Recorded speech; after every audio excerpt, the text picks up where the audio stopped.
There is a reason babies don't fall from the skies, be it spiritually or naturally. That reason informed our discourse today. And welcome to another discussion on pastoring. And today we are looking at the pastor, a father.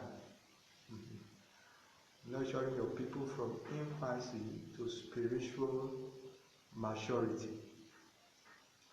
Just as I said earlier, there is a reason babies don't fall from the sky. There is a reason God planned that every child that will be born into this world will be born or will be delivered or born in the care of the father and the mother. The reason is just that God is counting on the father and the mother to nurture that child to maturity. God knows that without the care and the nurturing of the parents, that baby will not make it to maturity. And the same thing is applicable spiritually. For everyone born spiritually, they need the care of parents, spiritual parents, to make it to maturity. And that is one of the reasons why God gave the church pastors to provide the nurturing and the care that every spiritual baby born into the church can be nurtured to attain maturity. So pastors are spiritual parents. The pastor is a spiritual parent not because he or she is the source of the spiritual life, but because he or she is a co-worker with God to nurture spiritual children to maturity. It's the same in the natural.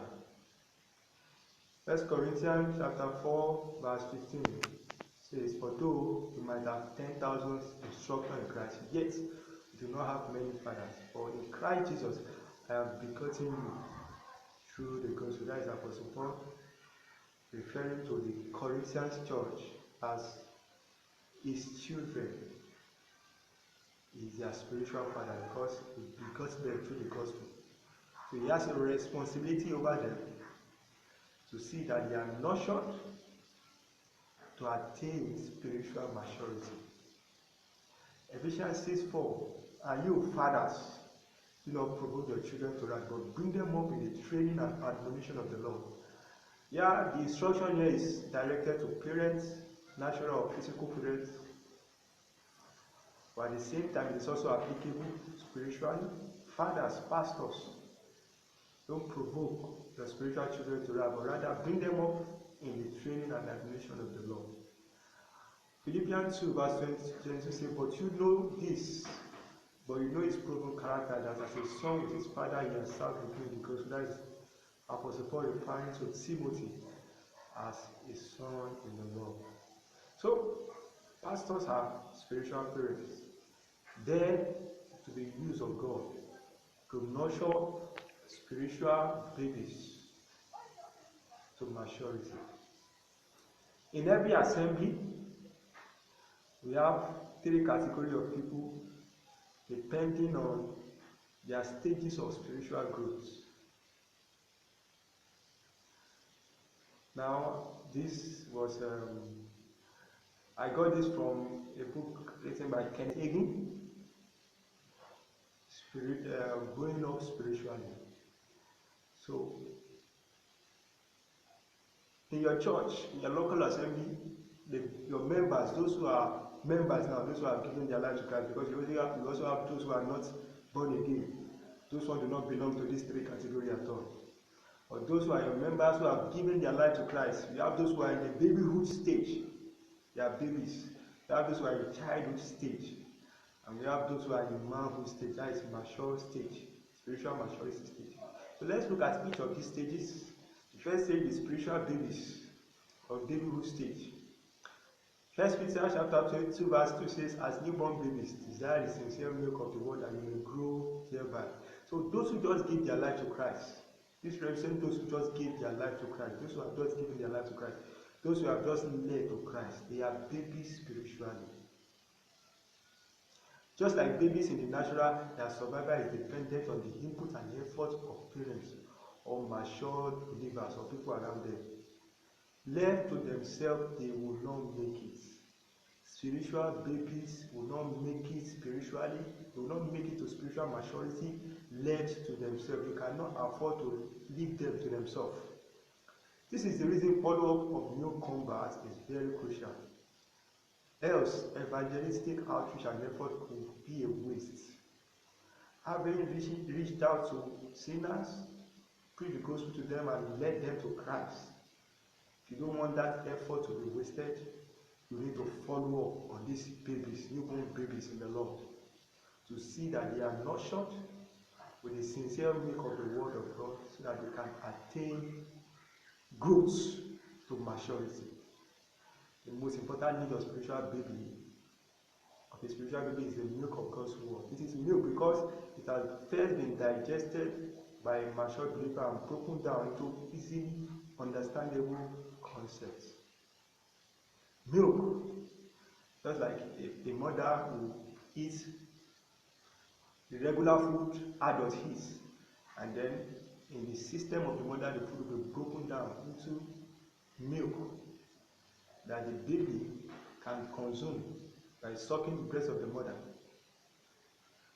The mother system has done the work of breaking the complex molecules of those food into simpler ones that the baby can consume and be nourished by. The same thing, when we feed babies, we digest whatever we are going to feed to them, so that when we feed it to them, it will be easily, they can absorb it and they can understand it and it can benefit them.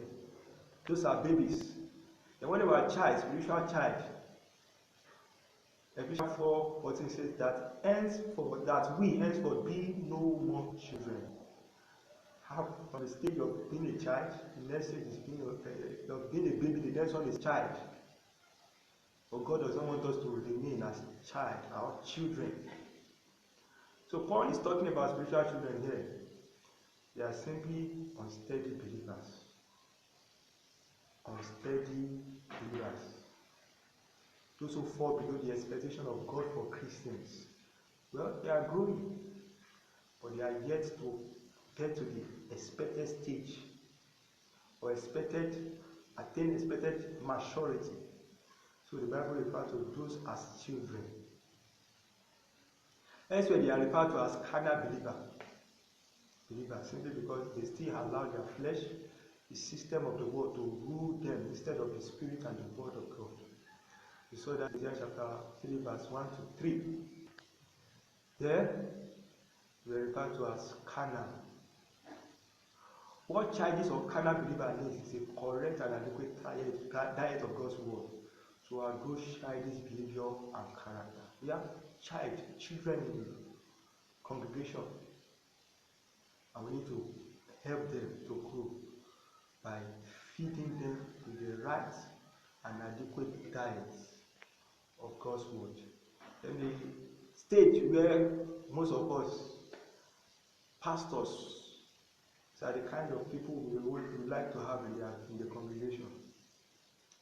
That is where every member of the congregation is expected to get to.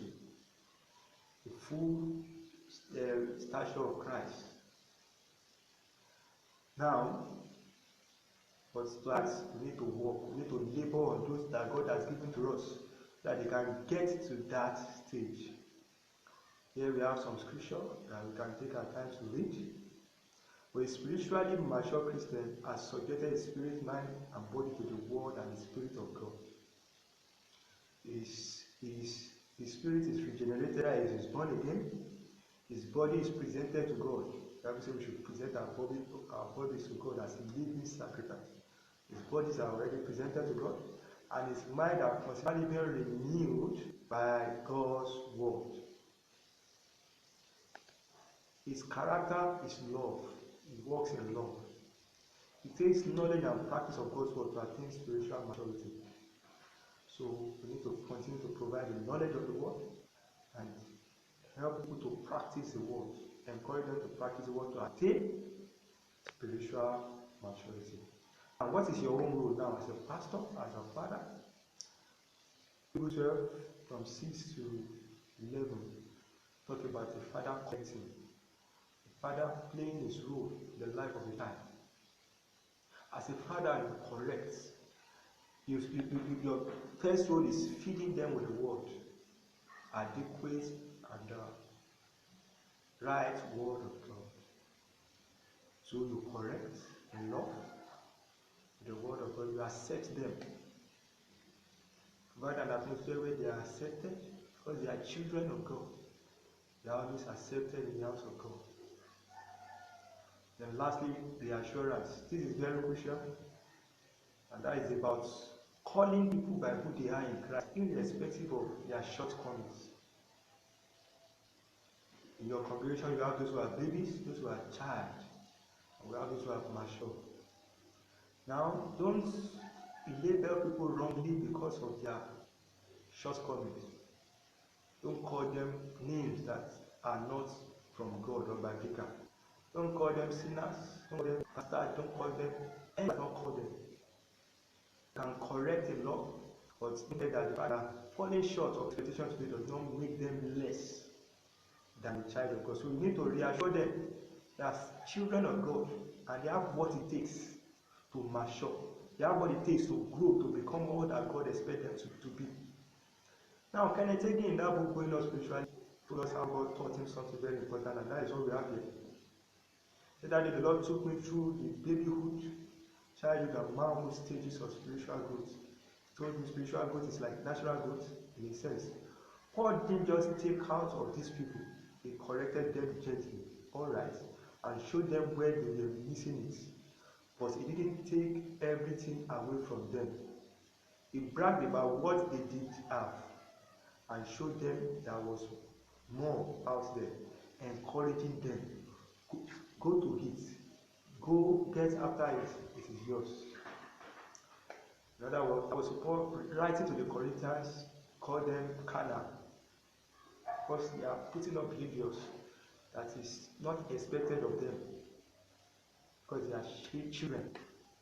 But yet, he still showed them who they are in Christ. Let them know that there is more for them and they can make it. He did not write more. So let's continue with what Kenneth said. He said, don't beat Christian over the head. He said, that is what God told him. Don't beat anyone over the head. Feed them. Find somewhere you can hook on with them. Don't fight other churches and other believers. Don't take anything away from anybody, he said. Give them something. Put something in them. That day, changed my ministry. That is what Kenneth wrote. Ministry. I started doing what God said, and it worked. Let's look at what Paul said to them in the last part of that third chapter. That therefore let no man glory in men, for all things are yours. Now, do you mean to tell me, Paul, that these baby Christians, these carnal Christians who were walking as men, that all things were theirs?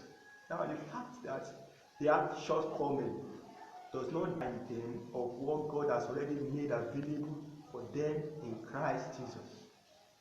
They did not take away who they are in Christ. That is the approach. That is how we can help those who are child, those who are babies, those who are children, spiritually to grow up. We don't take away what God has given to them. We correct them, we feed them, we reassure them of who they are in Christ. Because it takes who they are in Christ for them to make it and grow spiritually. So that reassurance is very important. It does not matter their shortcomings. Let them remember that they are children of God, the life of God in them, seed of God in them, and they have what it takes to overcome every challenges they may be facing at the moment. They have what it takes to walk with God. They have what it takes to please God and to do His will. I pray that God will help us in Jesus' name. So that is what we have for today. This is coming to you from House of Wisdom Pastoral Resource Center. can reach us with contact displayed on the screen.